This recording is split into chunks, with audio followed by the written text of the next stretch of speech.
ఈ మేడం గారు ఏమడిగింది, నువ్వు గే అని అడిగింది. ఆ సార్ మనముద్దుడు ఏమడిగిందంటే, ఏంటి నువ్వు చీర కట్టుకున్నావు, దేశానికి ఏం మెసేజ్ ఇద్దామని అని ఇంకా ఒక 3-4 మాటలు వరగలుగా మాట్లాడిండు. మరి ఉప్పల్ బాలు ఈయన కంటే ఏమన్నా తక్కువనా అని మేము అనుకుంటున్నాం. అంటే ఇష్టమైన వాళ్ళందరూ కూడా హగ్గులు ఇస్తారు, ఇష్టం లేని వాళ్ళకి అందరు కూడా షేక్ హ్యాండ్ కూడా ఇవ్వడు ఆయన.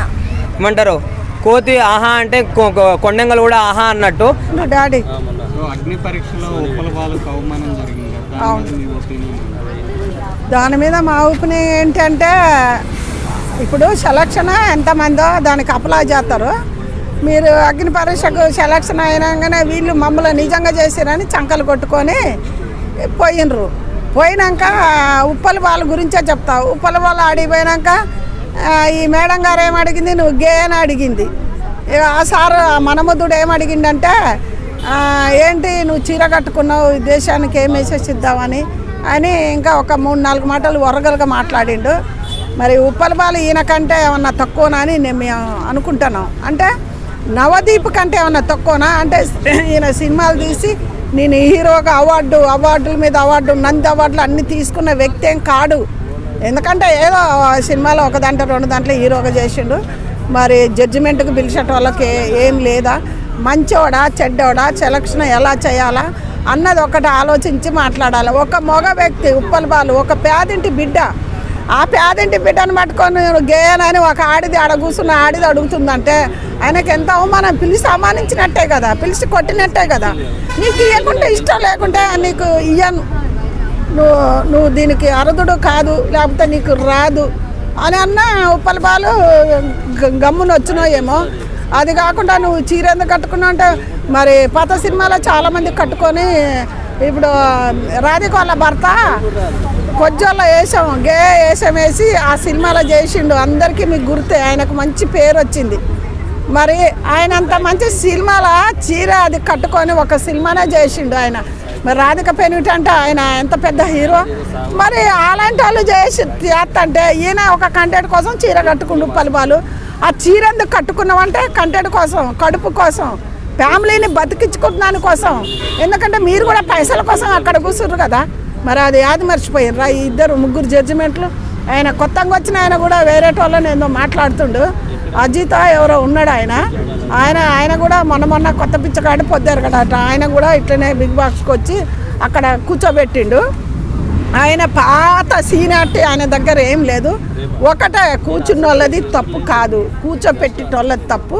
మళ్ళీ వీళ్ళని కూర్చోబెట్టినప్పుడు మాట్లాడే తరీక ఉండి మాట్లాడితే బాగుండు. ప్రజలు వచ్చినప్పుడు ఒక 2-3 కూడా ఆ స్టేజ్ మీద కించపరిచిండ్రు. అది ఏపటి కరెక్ట్ నాగార్జున గారు దీనికి సమాధానం చెప్పాలి. ఇప్పుడు అంటే అలాంటి ఒక ఆడపిల్ల అలాంటి ఎందుకు ఎదుర్కోవాలి, ఎందుకు అనాలి? నువ్వు అనుకుంటే ఇవాళ వాడు ఆ మాట అంటాడా?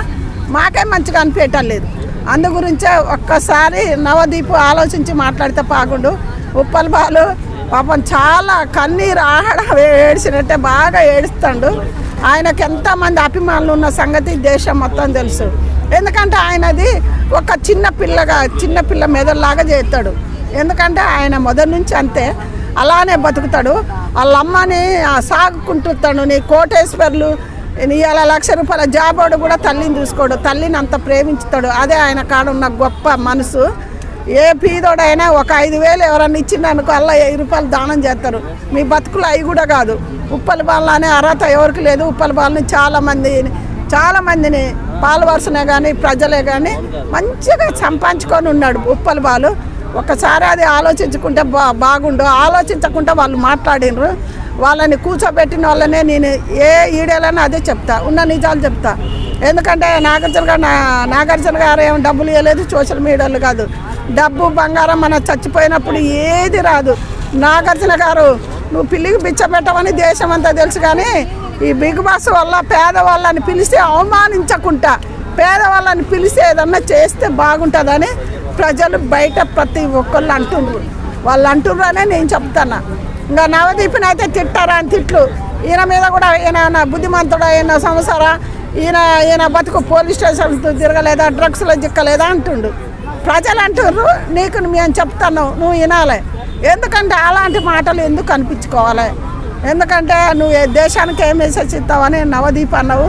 మరి దేశానికి ఏం మెసేజ్ ఇద్దామని పెళ్లి పేరంట లేకుండా నువ్వు కూడా ఉన్నావుగా, నీకు ఉప్పల వాళ్ళకి తేడా ఉందా? మరి అదొకటి ఆలోచించితే బాగుంటుంది.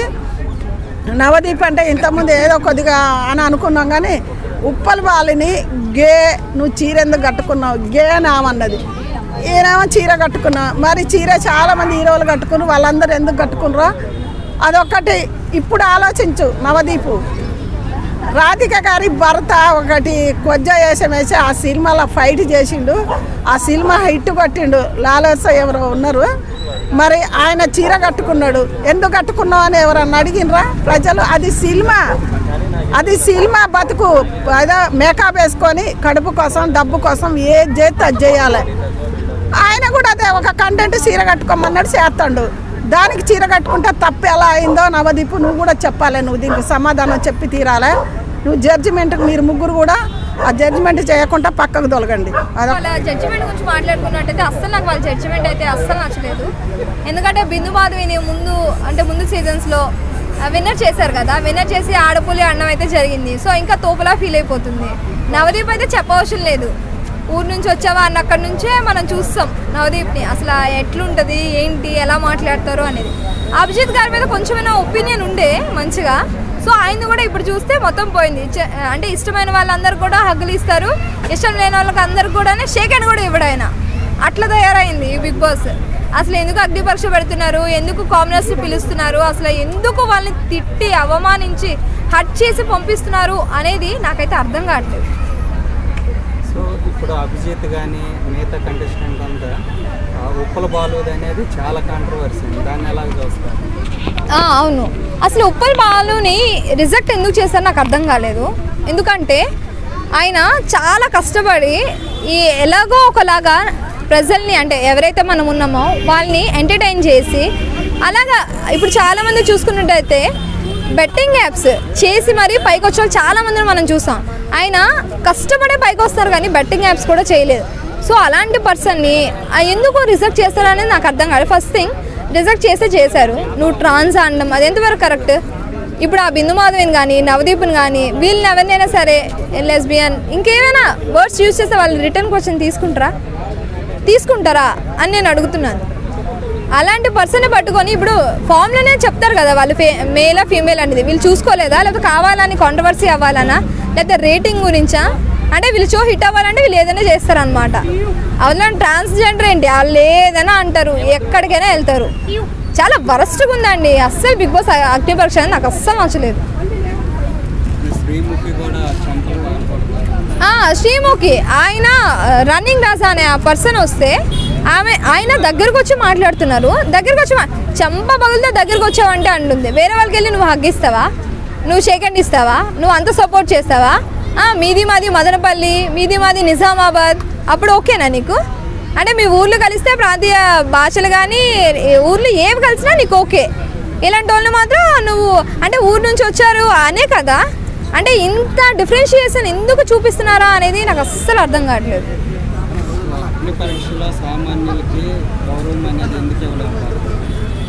అంటే వీళ్ళు సెలబ్రిటీస్ కదా, జడ్జెస్ ఎవరైతే ఉన్నారో వాళ్ళు పెద్ద తోపులా ఫీల్ అయిపోతున్నారు అంతే, ఏం లేదు.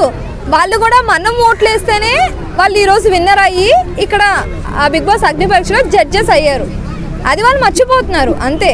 అది వాళ్ళు మర్చిపోయి ఏదేదో మాట్లాడి ఇప్పుడు ఎవరెవరినో కించపరిచి ఇవన్నీ చేస్తున్నారు అన్నమాట. తెలిసి రాజకుమార్ అని ఒక అమ్మాయికే కరెక్ట్ ఏదైతే చేశారో కరెక్ట్ జడ్జిమెంట్ అనిపించింది. మిగతా వాళ్ళ టాలెంట్ ఏదో అడగరు, అసలు వాళ్ళు ఏం చేస్తారో అడగరు, ఏం అడగరు. డైరెక్ట్ వచ్చారు, ఒకడు గ్రీన్ లేపిండా మేము కూడా గ్రీన్ లేపుతాం. ఏమంటారు, కోతి ఆహా అంటే కొండంగలు కూడా ఆహా అన్నట్టు అన్ని రెట్లు లేపుతారు. అంతకుమించి ఏముంది ఇక్కడ? చెత్త షో అని చెప్పేసి జడ్జిలే ప్రూవ్ చేస్తారు బ్రో. ఒక్క మాటలో రైతు బిడ్డ సింగర్ ఝాన్సీ గురించి మీరు ఏం చెప్తారు? అమ్మ, సింగర్ ఝాన్సీ గారు రైతు బిడ్డ, మేము కూడా రైతు బిడ్డలమే, అర్థమైందా? కానీ ఒకడు మోసం చేసిండు, అయిపోయింది. మళ్ళీ నువ్వైతే మోసం చేయకు. ఎందుకంటే ఇప్పటికే మాకు రైతు అనే పేరు గుర్తా పల్లవి ప్రశాంత్ గుర్తొస్తుండు. మళ్ళీ నువ్వు రైతు అనే సింపతి కార్డు వాడి మళ్ళీ కూడా నువ్వు కూడా మోసం చేస్తావు అనుకో, నిజంగా రైతు అని చెప్పుకోవడానికి కూడా సిగ్గుచేటుగా ఫీల్ అవుతామని చెప్పేసి అనిపించింది. ఏదన్నా నీ టాలెంట్ ఉన్నా, లేకపోతే నువ్వు సింగర్ కదా, మంచి మంచి పాటలు పాడి ప్రజలని అలరించని చెప్పి చెప్తున్నా, ఒక మంచి స్టేజ్కి వెళ్ళామని చెప్పి చెప్తున్నా.